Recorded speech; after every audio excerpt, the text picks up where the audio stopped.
Alrighty. So it is Tuesday, June 24th. A lot has happened over the past week since we talked.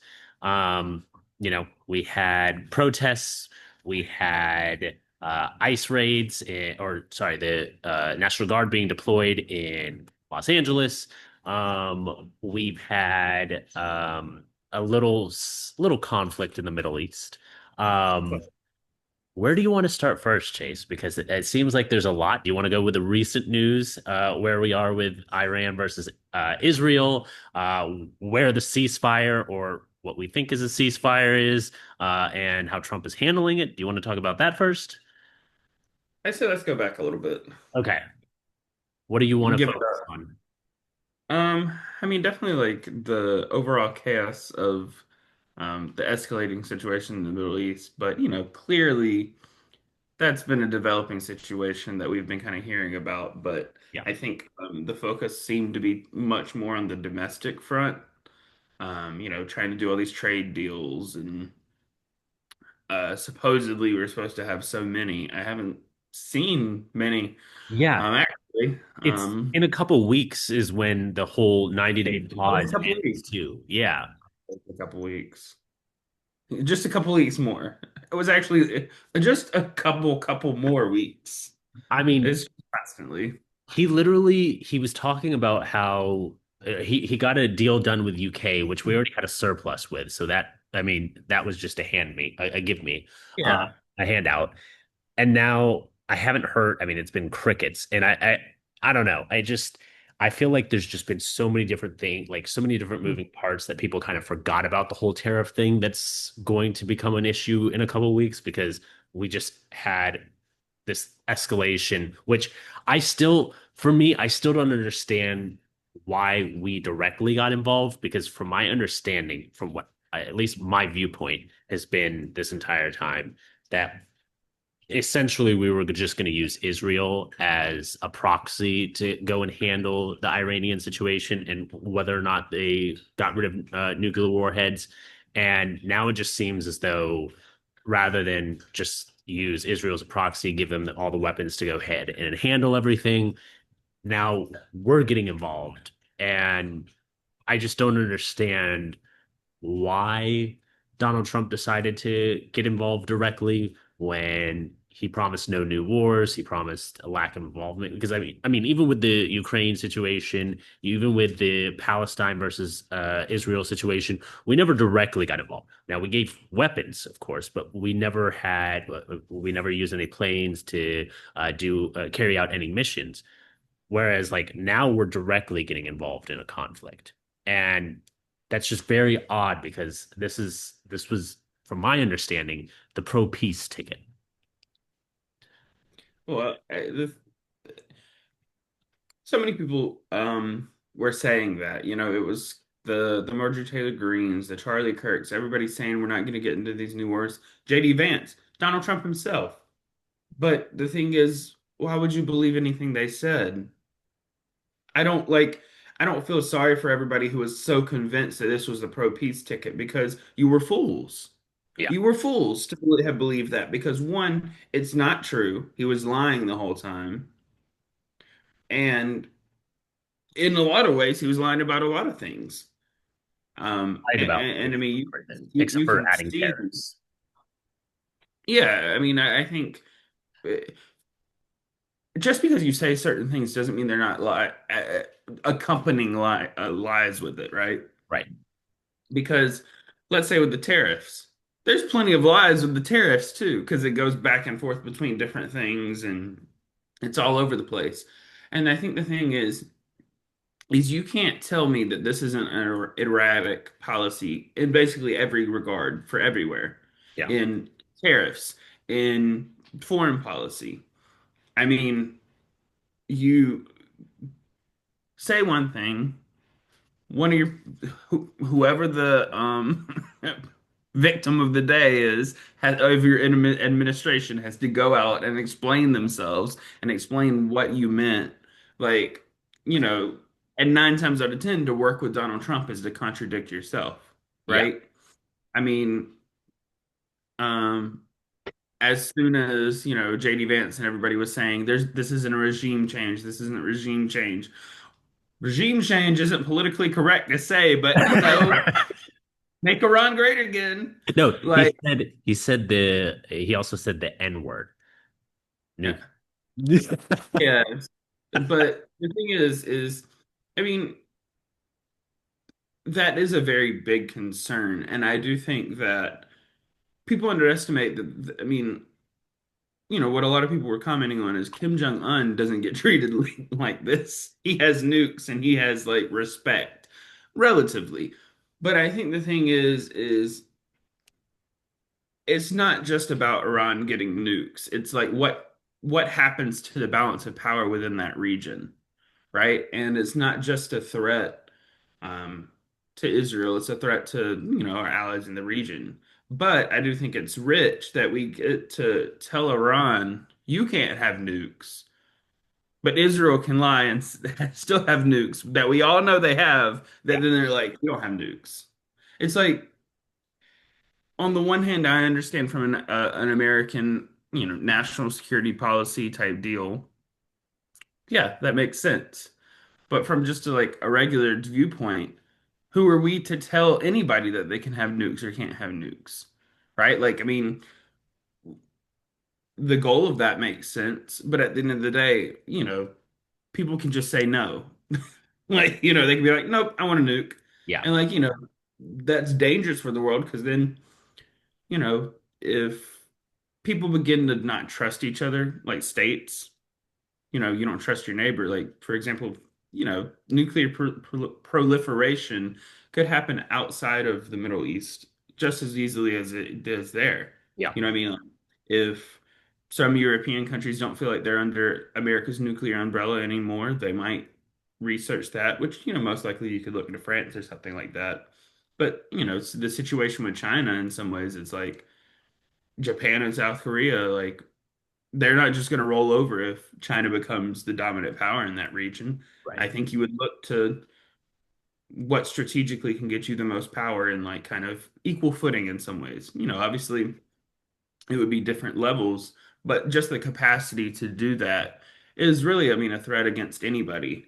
Um, I think mutually assured destruction tends to kind of make people a little scared. I mean, to add on to that, it's like, for example, the Tulsi Gabbard video where she was like, recently, if Iran got a nuclear warhead, we could see ash clouds and all this type of stuff. Like the propaganda was at a completely different level before, justifying going to war with Iran. I mean, to sit there and think that Iran was going to nuke New York or Tel Aviv or something, uh, I just don't see why they would do that. Because where's the self-preservation in that.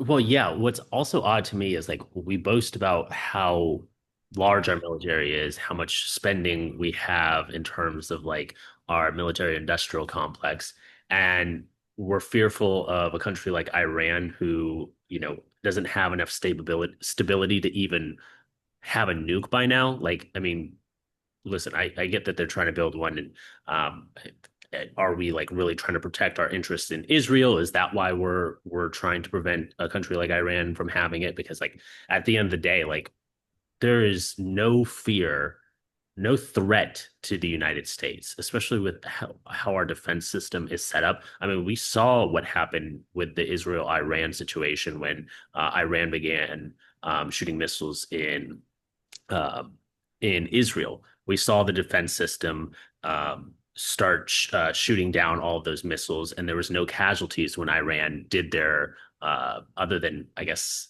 yesterday after the ceasefire was like officially in effect. And I think that's just very odd to me because it's just like, if those are just simple like ballistic missiles. If you're talking about like a full-on nuclear warhead, we would have the defense system to take something like that down.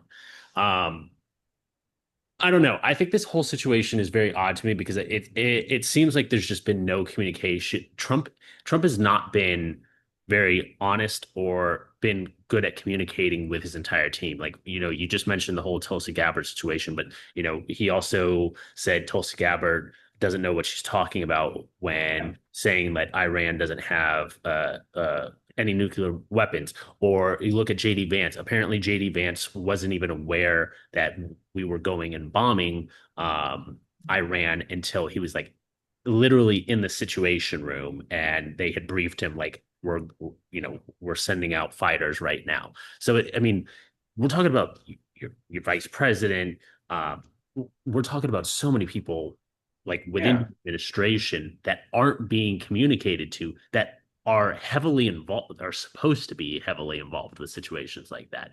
And it just seems like it's almost like Trump is just randomly acting without actually thinking before he does anything. Like there doesn't seem to be any strategy behind anything that he's doing. It seems like he's just act first, see what the consequences are, and then handle the consequences after the fact. I mean, it's the same thing with like, this whole tariff thing, right? Like he was just like, we're going to put it into effect tariffs. And then once he saw how the market reacted, once he saw how the bond yield started to react, all of a sudden you said, okay, well, now there's a 90-day pause. Like it's act first, beg for forgiveness later, deal with the consequences.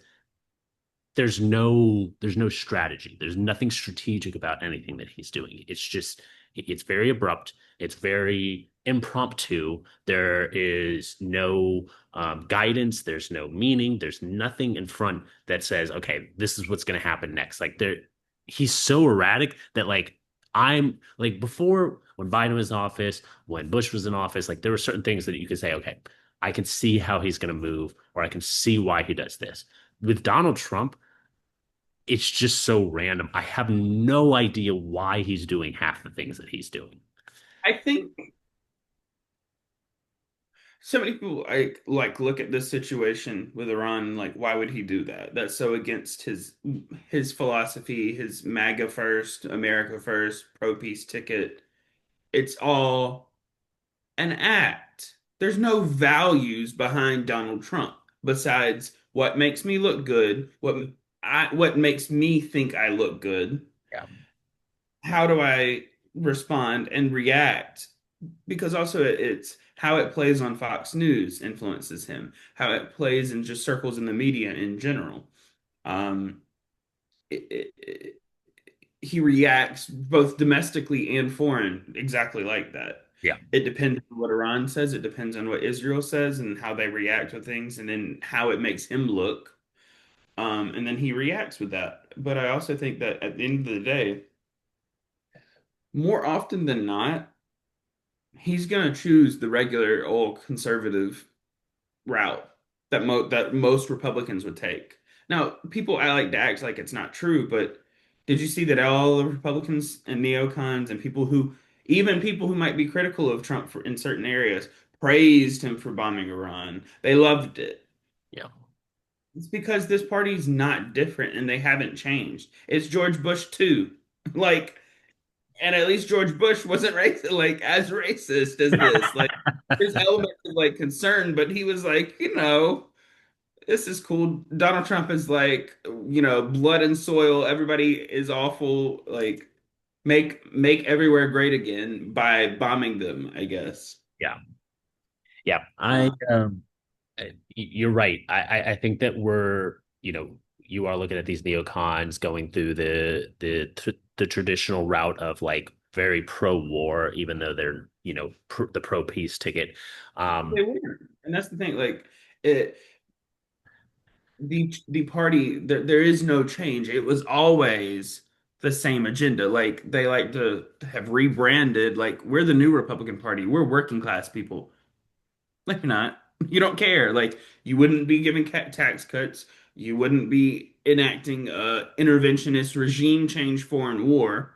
Yeah. I mean, and look, I think there's questions to whether it's going to evolve into a full war that we engage with.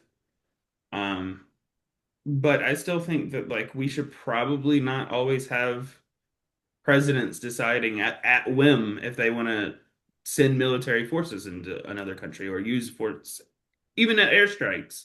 Yeah. Like, I mean, you're talking about like whether or not we get involved. It's just like at a whim. It's what's crazy is like right now the quote unquote peace treaty that was, or the ceasefire that was signed into effect was already violated within like the first 2 hours of it going into effect. And, you see Trump going and cussing out the reporters, or not cussing out the reporters directly, but like cussing in front of the reporters saying like they don't know what they're doing, right? Like both Iran and Israel. Like, you know, this doesn't seem to be someone who has everything together. And what's even crazier to me is that just last week we were talking about the ICE raids and the No Kings protests and everything that went into that.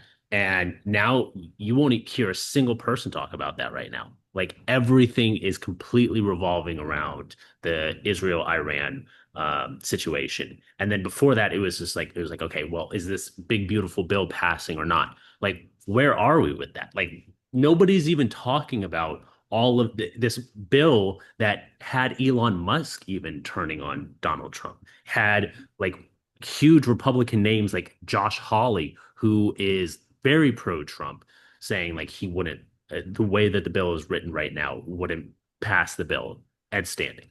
So, like, I don't know. It's like very odd because like it's every week, and I feel like I've recently, until this Israel-Iran thing, I was starting to get a little bit of news fatigue because I was like, it's every week there's something happening, and it's something completely different that doesn't revolve around like anything from the previous week, right? Like first week or first couple weeks that Donald Trump was in office, it was, the Gulf of America. Then it was the DEIs causing plane crashes, and then it's signal chats by the Secretary of Defense being sent out to Atlantic journalists. And now it's, this big beautiful bill, or no, after that it was like tariffs on literally every single country, including all of our allies. Then it was I mean, it's constantly something. And I'm starting to forget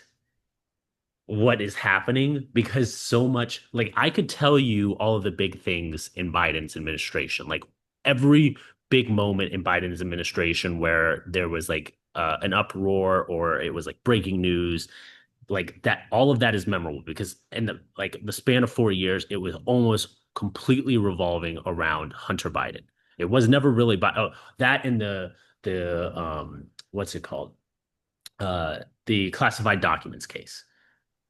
Those were like the two biggest things for Joe Biden for his entire 4 year. I mean, other than the great bills that he passed, like the infrastructure bill, like the Chips and Science Act, like the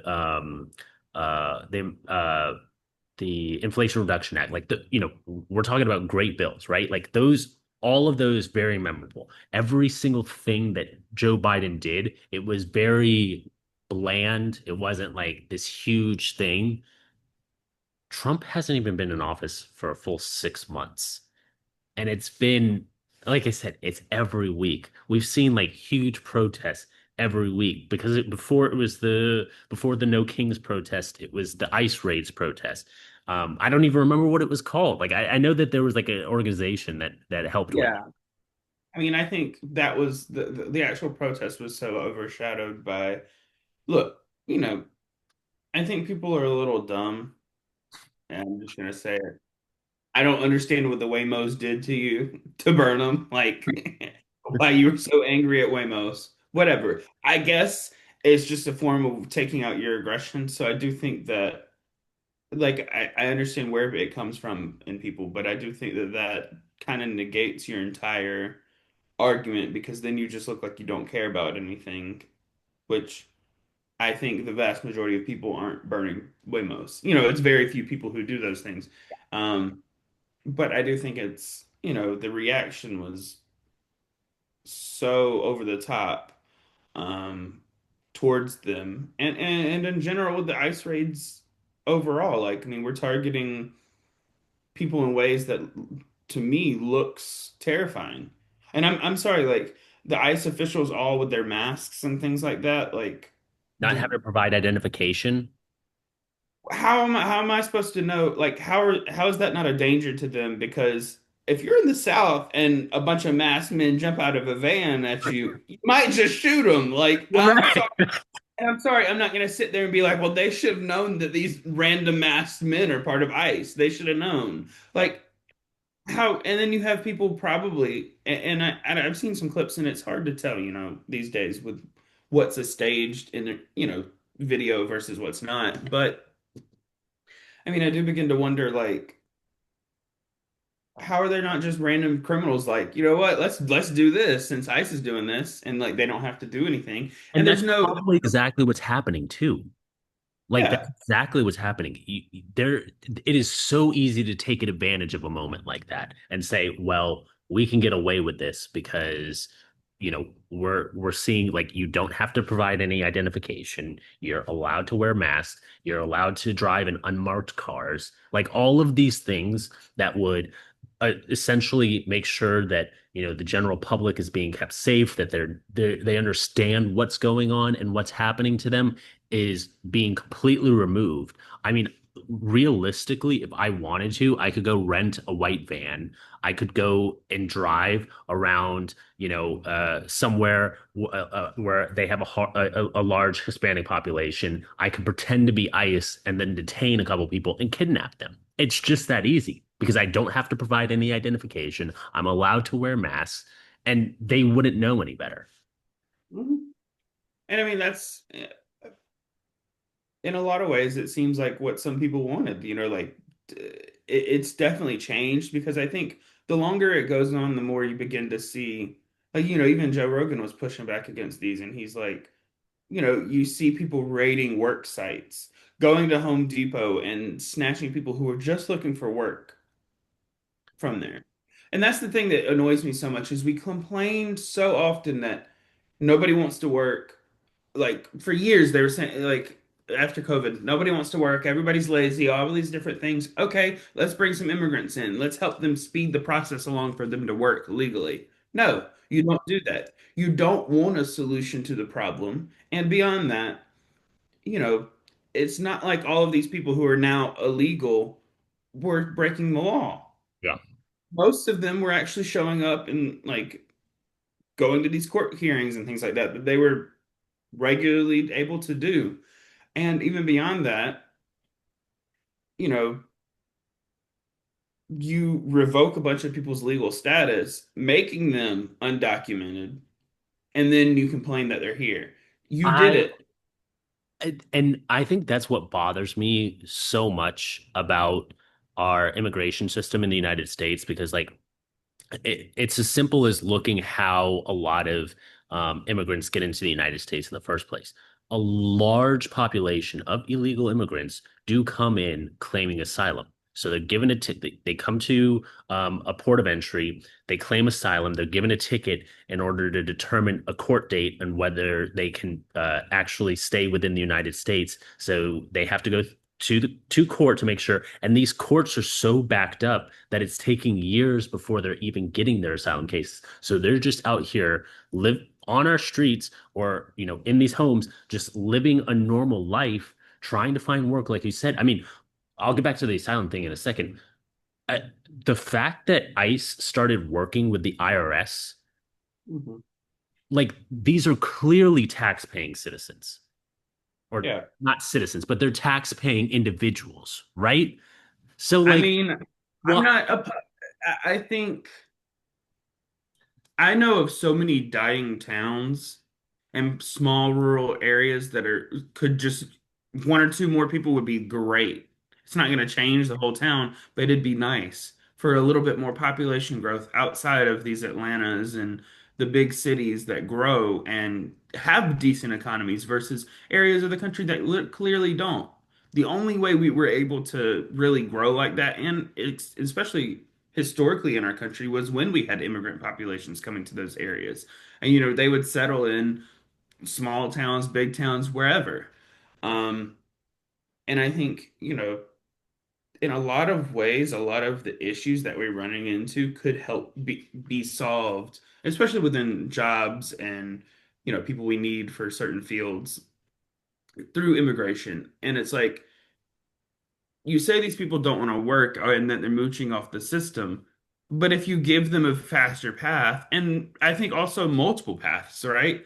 Like I think there should be targeted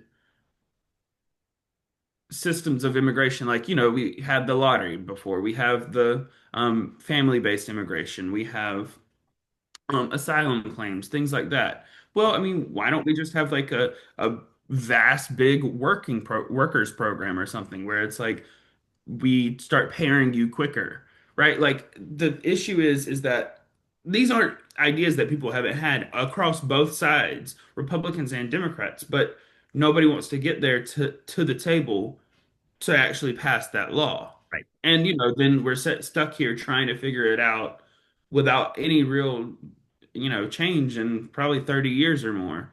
Yep. Um, and I think, to kind of tie it back to the Israel and Iran, their argument for a lot of this was to say there's terrorists here, there's sleeper cells here that Joe Biden led over the border. I'm Sleeper. sorry, when are we at a point where our politics about the border is pure delusion? Yep. Like, I mean, I'm sorry, the war on terror did something to conservatives' minds where they're like, there's terrorists coming over the border. I didn't know Al Qaeda was active in Mexico. I did not know. I thought it was the cartels. Right.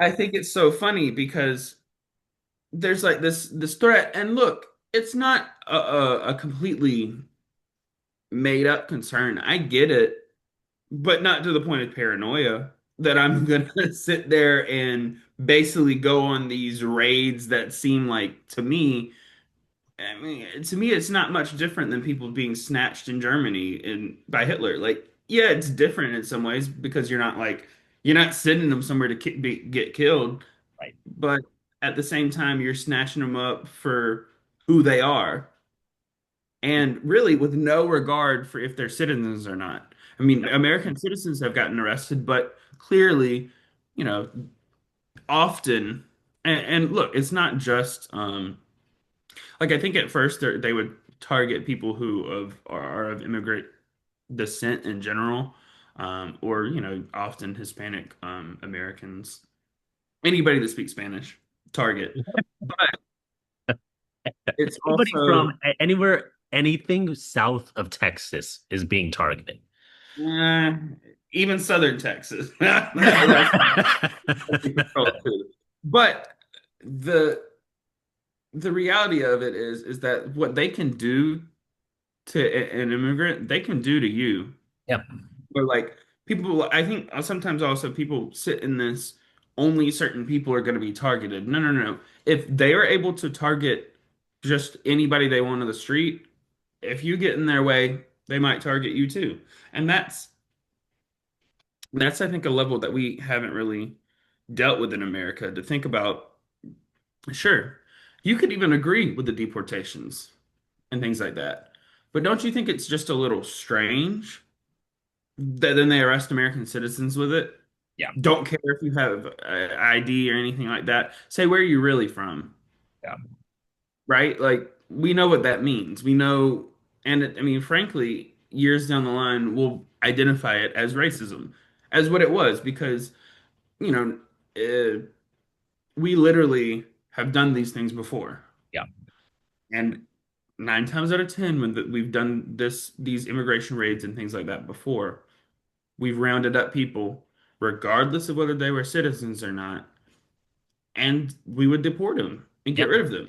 But the reason is, well, they're not, I think it's strange because everyone's an immigrant, but, we only view some people as immigrant. Like we love to talk about how the Irish and, all our families from Europe came here. And then it's like, now it's like, where all these people are coming here. Why are they coming here? It's like that's kind of the thing that happens here. It's just, the normal way that we get people actually. Yeah. So it's, you know, we constantly deny these things, but as the face of immigration changes, our reaction to it changes. And then who we deem as outcasts changes too. So I think, it's just nothing really new. Just the same old, just a different. I mean, it's definitely worse than the same old same old. I will say, Oh, like, for in sure, terms of the because things happening are the same old, but the extent to which they're happening is just so true. much inflamed. But I think we get like that. You know, we revert back to these kind of xenophobic, closed border tendencies. Yeah. And you know, then that affects our overall policy in general too, you know. I mean, not to say it's completely bad, but a lot of the people and the reason why America is so opposed to this war, like joining the war between Israel and Iran, is because there is this kind of like lean of like maybe the world's problems aren't our problems. Yeah. But at the same time, it's not that the world's problems aren't our problems, but this whole instance of joining the war was stupid if you knew you just wanted to ratchet it down and get to a peace deal or settle the ceasefire, which, you know, we'll see who. I don't think Israel wants that. I think Israel wants full regime change war. And we'll see what happens. But, you know, I think it's not really in the American interest to do that because, I mean, let's be honest, you haven't even finished your first war, Israel, and you want more. You're currently slaughtering people still, We're not even but talking about that anymore. That's I didn't when I was that, listing off my crazy things, I totally forgot. Like he Donald Trump literally was with Netanyahu and said that he wanted to turn the Gaza Strip into the next Rivera. Like I totally forgot that he said that. yeah. I mean, it's hard with Trump. He constantly, but that's, I think, that's part of the tactic too, because like now, because you could see he was about to leave, and then he goes on the, you know, Israel and Iran don't know what they're doing. But it was completely, which honestly, I agree. I agree, Donald. They don't know what they're doing, and neither do you. Right. But, you know, it was so funny to me when he said that because, and he specifically said, fuck, because it was going to go viral. Yeah. People are going to react to it saying the president said the F word. Oh my God. We yada, yada. Which, who cares? Like, I'm going to be honest. The F word has become very normalized, it seems, in politics and stuff. Which, you know, That's I've true. always been a person that like I always thought it was weird that we were like so worried about certain cuss words. You know, it's like the land of free speech, but also that offends me and that offends me and that offends me, and I don't want you to talk about that. Yeah. It you know, but my point is that he understands what's going to go viral and play really well, and then the media will have a field day with it. And then we're done talking about the Build Back Better bill. We're done talking about these protests or whatever. It's a constant stream of stuff. And I think it's also the way he talks. Like I'm gonna read out his tweet about when there was questions about the ceasefire last night or this morning, I guess. Israel is not going to attack Iran. All planes will turn around and head home while doing a friendly plane wave to Iran. Nobody will be hurt. The ceasefire is in effect. Thank you for your attention to this matter. What the hell is a plane wave? No one on earth knows what he's talking about. You can't. You don't. There's no way you understand that. You just think it's funny because it is kind of funny. What does he mean? I don't know. But the point is that's who runs. I'm gonna say the America, but let's be honest, it is influencing the entire world's reactions. Yeah. Um, I mean, you know, we like to talk about other people, but the Europeans didn't really condemn what we did in Iran because, frankly, no one really cares about Iran. And I don't mean the Iranian people. Completely different. The Islamic Republic. They don't really have strong allies. Like, it's not like Russia's gonna stick their neck out, even though Iran has been supplying them rockets in Ukraine or drones in Ukraine. You know, Yeah. dic dictators don't have allies Yeah. in the same way that democracies do. Like at the end of the day, the regime is all that really matters. Like that's the only thing that you can truly, well, you can't even really trust that, but trust the regime, right? Right. But uh, you have this position of like the policy of we can't have a nuclear powered Iran, you know? Yeah. And that's fair, but I think we should do, we should be honest about the situation and not just sit there and act like Iran is the only player in this equation that is kind of out of bounds internationally, right? Like, I mean, Israel doesn't play by the rules anymore, and frankly, Bibi has been gunning for a war with Iran forever, and he doesn't expect to do it alone. He always expects America to come there, defend any decision he does, how many people he slaughters, how many people he bombs.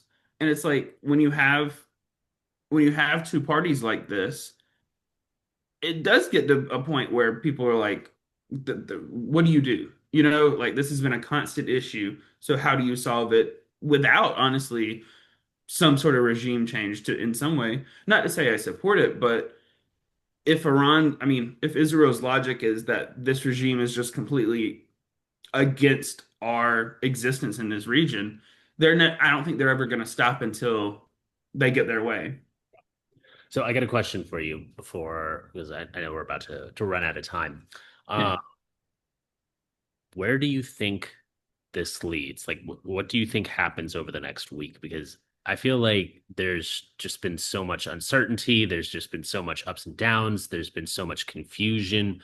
I mean, over the next couple days, where do you see this going? Do you see Iran sticking with the ceasefire for a little bit until they figure out some kind of deal, or do you think that there's going to be more attacks over the next couple of days?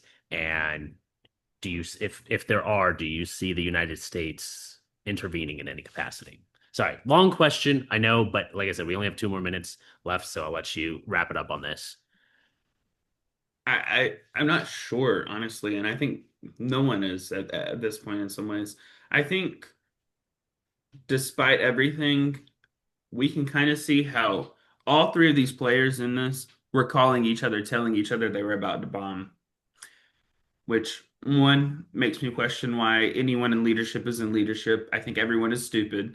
But because like there is a cost to bombing people and using those bombs, but we do not ever have a full conversation about that because there's always going to be money for that. But with that, I don't think either of all three of these players do not actually want this to go into a full war. Right. I assume, at least publicly. And when you're calling each other, telling, "Oh, I'm gonna send some rockets your way soon," you don't want there to be that much damage. You want both sides to be able to kind of say, "Okay, this is it."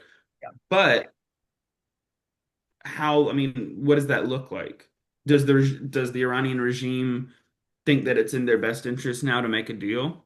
Or does the Iranian regime think maybe we make a deal and lie? I don't know. Being Because correct. where's the uranium? Where's they might just assume that we might need to pursue it even more. I don't think so. I think, and this is going to sound strange, I think Iran want some sort of deal and to come back into not necessarily an American fold, but have better relationships with the West overall. Um, that seems to be the goal. I could be wrong, but it would be good for Iran in some ways.